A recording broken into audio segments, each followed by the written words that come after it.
Good Morning Business, le grand entretien. Le grand entretien avec Raphaël Legendre. Sur ce plateau, nous recevons Loïc Vendroum, directeur général d'Exahome, ex-Maison France Confort. Bonjour. Bonjour. Merci d'être avec nous sur ce plateau. Premier groupe français de construction de maisons individuelles. Vous faites de la construction, vous faites aussi de la rénovation et de la promotion.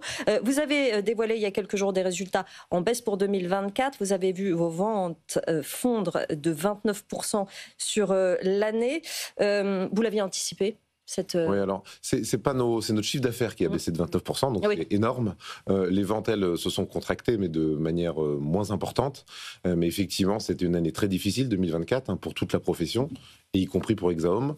Mais néanmoins, la fin d'année 2024 nous a montré des signes d'amélioration quand même intéressants. Et on a communiqué sur le fait que ça continuait sur le début d'année 2025. Donc c'est positif, on est loin des chiffres d'avant, mais on est sur une nouvelle dynamique qui fait plaisir et qui laisse espérer de meilleures perspectives pour demain. Une dynamique assez forte, plus 45% des commandes au mois de février. Est-ce que vous le sentez déjà dans votre volume d'affaires ou est-ce qu'il va falloir attendre encore un peu les mises en chantier pour vraiment reprendre de l'allant ? Alors vous avez parfaitement raison, effectivement ce qu'on constate sur le dernier trimestre 2024, début 2025, sur la dynamique de vente de l'ordre de 40%, elle est là, elle est positive, mais ça va se traduire sur des chantiers, donc sur notre chiffre d'affaires, donc sur l'activité économique, qu'à partir du dernier trimestre 2025. Donc là, nous sommes encore dans une période très difficile qui est liée aux non-ventes ou aux méventes, on va dire, de 2024.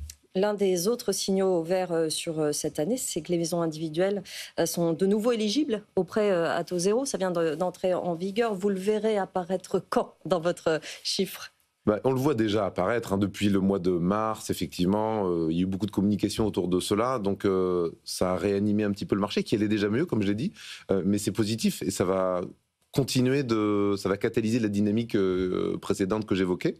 Et puis aussi avec la fin de la baisse des taux, en tout cas on a des incertitudes, mais on voit que ça va plus trop baisser, certainement augmenter. L'arrivée du PTZ arrive au bon moment, même si ça arrive trop tard parce qu'il y a déjà beaucoup de dégâts, mais ça arrive au bon moment pour la suite, parce que ça va continuer de solvabiliser les clients qui ne le seront plus par la baisse des taux.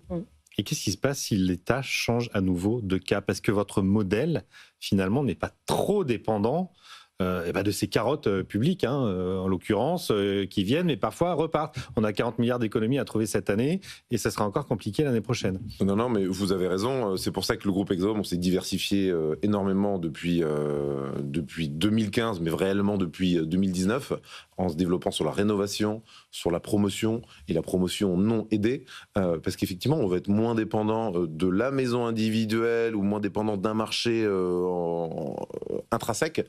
On veut se diversifier. Après, en maison individuelle, il faut savoir que le prêt à taux 0%, ça représente 25% de nos ventes, donc c'est important, mais on n'est pas dépendant, comme a pu l'être la promotion pendant des années, du Pinel, avec 70-80% des ventes. Donc on reste dépendant du prêt à taux 0%, mais pas que non plus dans ce marché-là, et on se diversifie dans d'autres métiers. Mais oui, il faut qu'on soit prudent, et cette crise doit servir à toute la profession, de rappel à l'ordre, de attention, soyons diversifiés, soyons plus global sur le territoire français pour répondre à toutes les attentes des Français. Et dans un secteur comme celui-là, qui bouge en permanence, qui est moyennement représenté suivant le gouvernement en place, est-ce qu'on peut faire une stratégie, par exemple, à 10 ans, à 20 ans ? On parle de maisons individuelles, 80% de votre chiffre, c'est la construction, le reste, c'est la promotion et la rénovation. Est-ce que vous allez tendre vers la rénovation ? Tout le monde ne pourra pas avoir une maison individuelle dans 30 ans.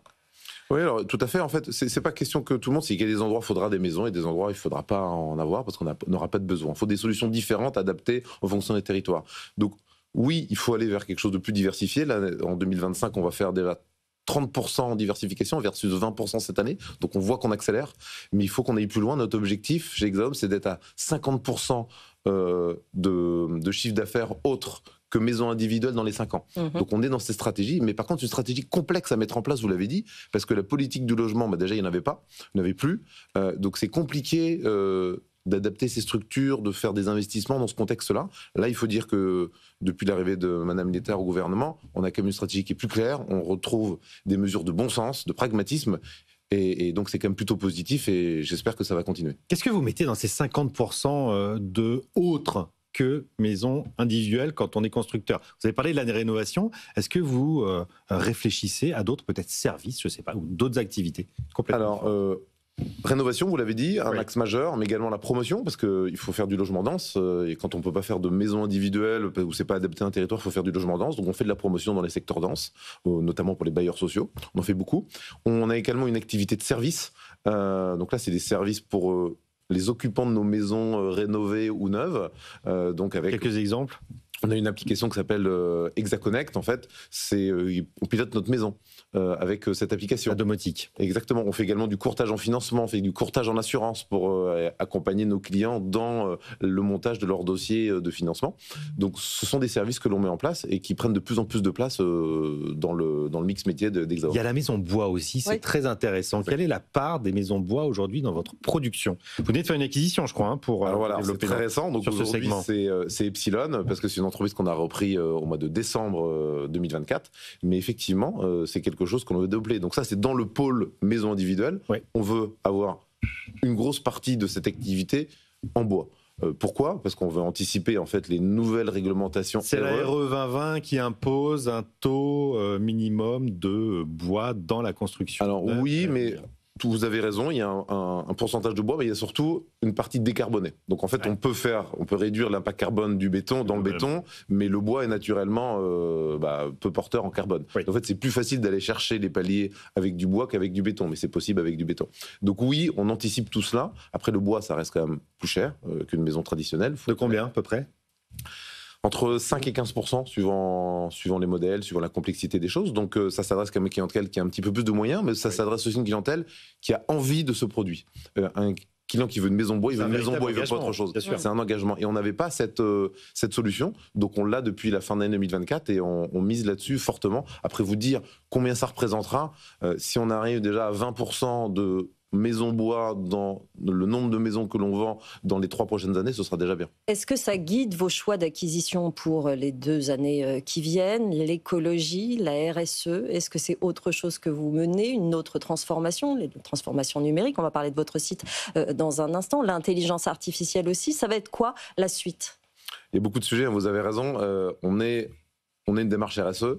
Là, l'acquisition que nous avons fait, effectivement, c'est le bois, des murs ossature bois, des maisons bois, mais également des tiny house, parce que ça aussi c'est un autre type de logement. Très en vogue en ce moment. C'est un autre type de logement très en vogue qui vient amener quelque chose de différent. Donc oui, aujourd'hui, notre stratégie, elle est liée au digital, à la RSE, à l'environnemental, mais tout en préservant, on va dire, notre capacité financière et une certaine rentabilité qui nous assure de la pérennité, parce qu'on voit aujourd'hui, ça a beaucoup perturbé le marché. Les banquiers regardent ça très près, les assureurs aussi. Donc oui, il faut avancer, oui, il faut innover pour se transformer, mais oui, il faut être prudent et il faut être conscient qu'on ne peut pas tout faire d'un coup, parce que nos entreprises sont quand même beaucoup bouleversées par rapport à ces baisses de vente. Et donc il faut tout maîtriser en même temps. C'est complexe, mais chez Hexaom, on y arrive. C'est pas simple, on travaille beaucoup, je vous avoue, on a jamais autant travaillé alors qu'on a baissé notre chiffre d'affaires de manière importante, mais on prépare l'avenir, on est une société familiale, ça fait 105 ans qu'on est là, et je crois en l'avenir, mais effectivement, c'est compliqué, mais plus c'est compliqué, plus c'est stimulant et plus les opportunités s'ouvrent à nous, mais ça n'a pas été simple, je ne vais pas vous le cacher. Dans l'innovation, on a beaucoup parlé à un moment des maisons imprimées, des imprimantes à maison. Est-ce que c'est quelque chose que vous regardez? On a parlé un petit peu moins aujourd'hui. Est-ce que ce segment a encore le vent en poupe ou est-ce que c'était finalement un effet de mode à un moment? Alors c'était un effet de mode à un moment. On a participé à cet effet de mode parce qu'on a été le premier constructeur français à réaliser une maison en partie en 3D en 2017, le concept Iris. Donc on a imprimé une partie de la maison en impression 3D.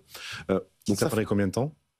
Alors pour imprimer des poteaux, là c'était des poteaux et des murs porteurs. Grosso modo, c'était 2 heures pour imprimer un poteau en béton. Spectaculaire. C'est spectaculaire et surtout ça permet de donner à ce poteau qui est normalement basique, rond, et bien là une forme architecturale intéressante. Mais ça coûte quand même très cher, faut être honnête. Mais techniquement, ça fonctionne. Donc aujourd'hui, on en parle de plus en plus. Mais de là à dire qu'on va construire de manière industrielle dans les 5 prochaines années, on n'est pas maisons, passé à l'échelle, quoi. On n'est pas passé à l'échelle. Mais oui, ça avance. Et oui, on y vient. Et je pense que dans 10-15 ans, ce sera des solutions qui seront certainement beaucoup plus normatives qu'aujourd'hui. Après, voilà, le mix prix aujourd'hui, il n'est pas encore trouvé sur ces solutions. Cette stratégie à trouver, et tout en gardant la stabilité, vous l'avez dit, ça vous a forcé à vous défaire d'un certain nombre d'employés. Le secteur en souffre énormément. Vous avez finalement dû faire sortir combien de personnes? Alors, faire sortir, oui, forcément, on a baissé notre chiffre d'affaires de 30%, donc il faut adapter les charges fixes. Donc, c'est fermer des agences, il y a des collaborateurs qui sont partis. Pour faire simple, à périmètre constant, on était 2000 collaborateurs. Au moment où on se parle, on est 1250 collaborateurs. Mais ce n'est pas forcément des collaborateurs que nous avons sortis. Nous sommes une entreprise familiale, bienveillante. On a eu le temps de voir tout ça. Donc, il y a beaucoup de départs qu'on n'a pas renouvelés pendant 2 ans et demi. Après, il y a aussi des personnes qui ne gagnaient pas leur vie, parce que payer aux variables, quand on vend moins de maisons, ou quand on construit moins de maisons, ou quand on travaux, on gagne moins sa vie. Donc il y a beaucoup de personnes qui ont changé de métier, qui sont parties naturellement, qui ont changé de métier.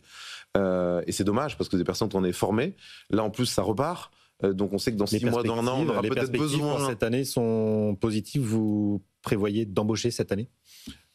Pas à l'instant T, parce que comme je vous disais là sur la production, c'est très dur, on est au pic bas, au point bas, mais on sait qu'au dernier trimestre de l'année et début 2026, avec les ventes que nous réalisons aujourd'hui, on va avoir à nouveau un redécollage de la production. Donc on aura des besoins, donc là on est en train d'essayer d'adapter, on garde encore peut-être un peu trop de collaborateurs, mais parce qu'on sait que demain on va pouvoir les occuper. Donc il ne faut pas casser la machine. Merci beaucoup Loïc Vendroom d'être venu nous voir, directeur général d'Exahome, d'être venu dans la matinale de l'économie.